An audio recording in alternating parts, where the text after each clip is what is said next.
Welcome back to another video. So আজকের ভিডিওতে আমি আউটলাইন নিয়ে আলোচনা করব। সো আউটলাইন কি? আউটলাইন হচ্ছে কি, আমরা ডেফিনেশনটা প্রথমে জানবো।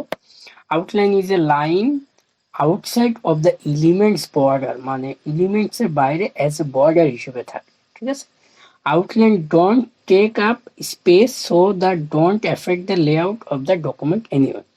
মানে হচ্ছে আমরা যখন একটা এলিমেন্টের অ্যাজ এ আউটলাইন হিসেবে নিই তখন এটার কোনো লাইক স্পেস নেয় না। লাইক আমরা যখন প্যাগিং নিই, প্যাগিং এর তো একটা with pi, space pi, but outline সেই স্পেসটা পায় না। সেটা আমরা কোড করে আপনাদেরকে দেখাবো। দেন আউটলাইনের কিছু প্রপার্টি আছে। সো লাইক ওই যে বর্ডারের যে প্রপার্টি গুলো, এখানে আউটলাইনের property kind of same, like dotted, dashed, solid, double, groove, ridges, inset, outset. ঠিক আছে? So, এটাই হচ্ছে আউটলাইন। এখন আমরা কোড করে দেখব। সো প্রথমে আমরা ভিজুয়াল স্টুডিও কোডটা ওপেন করে ফেলবো। ওপেন করার পরে আমাদের আজকে ক্লাস লেসন নাম্বার হচ্ছে 12। সো লেসন নাম্বার 12 দিয়ে একটা আমরা ফোল্ডার ওপেন করলাম। দেন এইটার আন্ডারে আমরা একটা, যেহেতু এইচটিএমএল ফাইল লাগবে, এই জন্য একটা এইচটিএমএল ফাইল আমরা ক্রিয়েট করে ফেলি।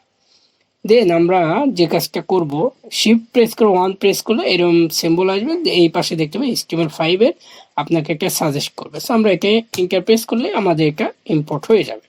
সো আমরা লিখবো যে আমরা আজকে জানছি হচ্ছে আউটলাইন। ঠিক আছে? সো এতটুকু কাজ আমাদের ডান।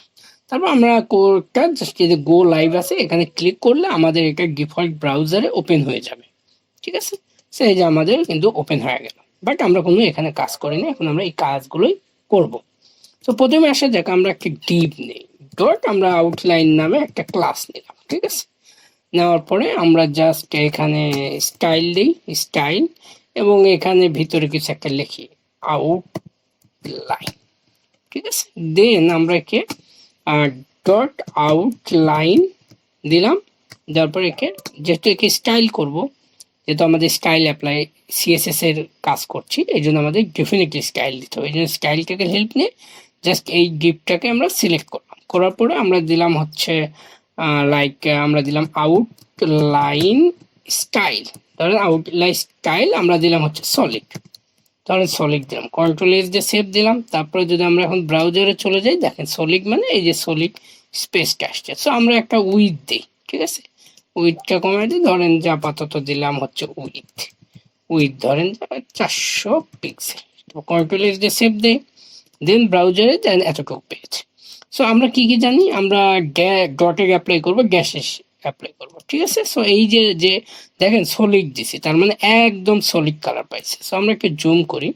সো এই এখন যদি এখানে কার্সর রেখে মাউসের রাইট বাটন ক্লিক করে ইন্সপেক্টে ক্লিক করেন, করলে আপনি যদি এখানে যান, এই যে ডিবের উপরে ক্লিক করে নিচের দিকে আসেন, এই যে এখানে দেখেন প্যাডিংও পায় নাই, বর্ডারও পায় নাই, মার্জিনও পায় না, তার মানে কোনো স্পেস এখানে কিন্তু পাচ্ছে না। এই যে এই অবস্থা আছে। ঠিক আছে? সো এইগুলো চাইলে আমরা ডটেড ইউজ করতে পারি, গ্যাস ইউজ করতে পারি, ইনসেট ইউজ করতে পারি, আউটসেট ইউজ করতে পারি। সেটা কিভাবে, ধরেন আমরা এখানে দিলাম হচ্ছে ডটেড, কন্ট্রোল এস দিয়ে সেভ দেই। দেন এগেন ব্রাউজারে যাই, দেন ডটেড। ইচ্ছা করলে আমরা কিন্তু ড্যাশও ইউজ করতে পারি। সো আমরা এখানে ড্যাশ দিলাম, তারপর সেভ দেওয়া, ব্রাউজারে দিয়ে দেন ড্যাশ হয়ে গেল। আবার ইচ্ছা করলে আমরা এখানে আরো অনেক প্রপার্টি আছে, জাস্ট আপনি সেমিকলন দিবেন, দিলে এখান থেকে ড্যাশ, ডটেড, ডাবল, ডাবল দিয়ে ইউজ করি, কন্ট্রোল এস দিয়ে সেভ দিলাম। দেন ব্রাউজারে দিয়ে দেন এদের ডাবল চলে আসছে। ঠিক আছে?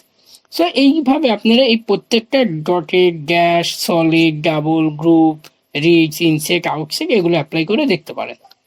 দেন এখন আমরা যে কাজটা করব, আমরা আপাতত সলিড রাখি, সলিড রাখলাম, তারপর কন্ট্রোল এস দিয়ে সেভ দিলাম, ব্রাউজারে দেন সলিড কালার আসছে। চাচ্ছি এখন এই যে আমাদের আউটলাইনের যে কালারটা আছে এটা আমরা চেঞ্জ করব। সো এটা কিভাবে চেঞ্জ করব, সো আমরা এখানে জাস্ট এখানে নিচে সো আমরা দিলাম আউটলাইন, আমরা দেব হচ্ছে কালার, কালার দিলাম ধরেন আমরা রেড, কন্ট্রোল এস দিয়ে সেভ দিলাম, ব্রাউজারে যাব, যার পর দেখবো যে রেড হয়ে গেছে। চাইলে কিন্তু আপনি যে কোনো কালার ইউজ করতে পারবেন, আপনি RGB কালার ইউজ করতে পারবেন, হেক্স কালার ইউজ করতে পারবেন, কালার নেম অনুসারে ইউজ করতে পারবেন, depend on you actually.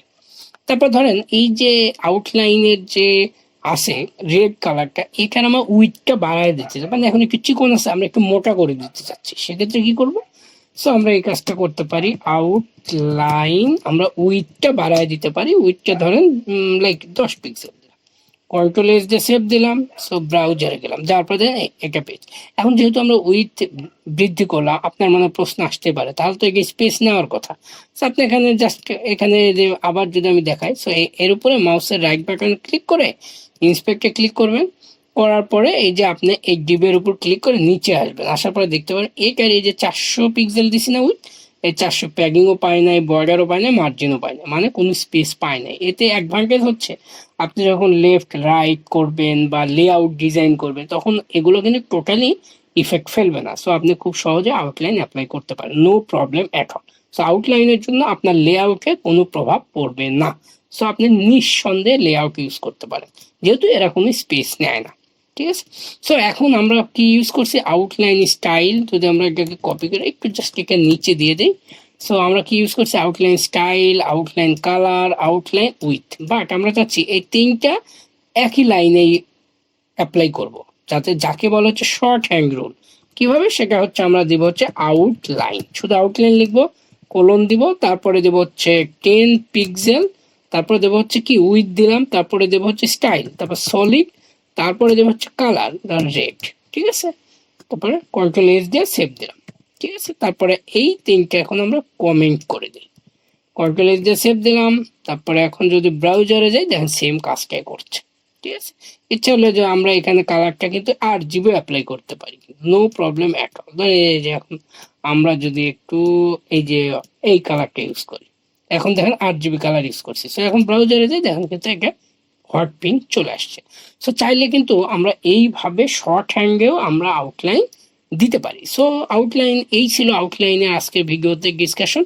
So আপনারা চাইলে এগুলো অ্যাপ্লাই করতে পারেন। ডটেড আমি কিছু অ্যাপ্লাই করি, ধরেন আমরা আউটসেটটাও অ্যাপ্লাই করে দেখাই। ধরেন আমরা দিলাম হচ্ছে এইখানে আমরা দিলাম হচ্ছে আউট সেট, কন্ট্রোল এস দিয়ে সেভ দিলাম, ব্রাউজারে দিয়ে দেখেন এই পাশে দেখেন, এ পাশে পিঙ্ক কালার, এখানে ডিফারেন্ট কালার শো করছে। ঠিক আছে, সেটাই হচ্ছে বৈশিষ্ট্য। এখন ধরেন আপনি যদি চান যে ইনসাইড ব্যবহার করে দেখতে পারেন, তাহলে আপনি ডিফারেন্সটা দেখতে পাবেন। কন্ট্রোল এস দিয়ে সেভ দিলাম, দেন ব্রাউজারে যাই, দেখেন এটা হচ্ছে ইনসাইড উপরে আসছে, এটা নিচে, আর আউটসাইড হলে এটা আসবে নিচে, এটা যাবে উপরে। সো এইভাবে মূলত আউটলাইন কাজ করে। সো এই আউটলাইনের প্রপার্টিসগুলো আপনারা ইউজ করে প্র্যাকটিস করবেন। সো আজকের ভিডিওতে এটাই ছিল আউটলাইন নিয়ে কথা। সো আউটলাইন সম্পর্কে আশা করি আপনাদের মোটামুটি একটা আইডিয়া চলে আসছে। মোটামুটি বলতে ভুল হবে, যদি কোনো কনফিউশন থাকে টোটাল কনফিউশনটাই ক্লিয়ার হয়ে যাওয়ার কথা। তারপরে যদি আপনাদের কোনো কনফিউশন থাকে অবশ্যই কমেন্ট করে জানাবেন, আমি প্রত্যেকটা কমেন্টে রিপ্লাই দেওয়ার চেষ্টা করব। ঠিক আছে, সো আজকের ভিডিও পর্যন্ত, দেখা হচ্ছে পরবর্তী ভিডিও।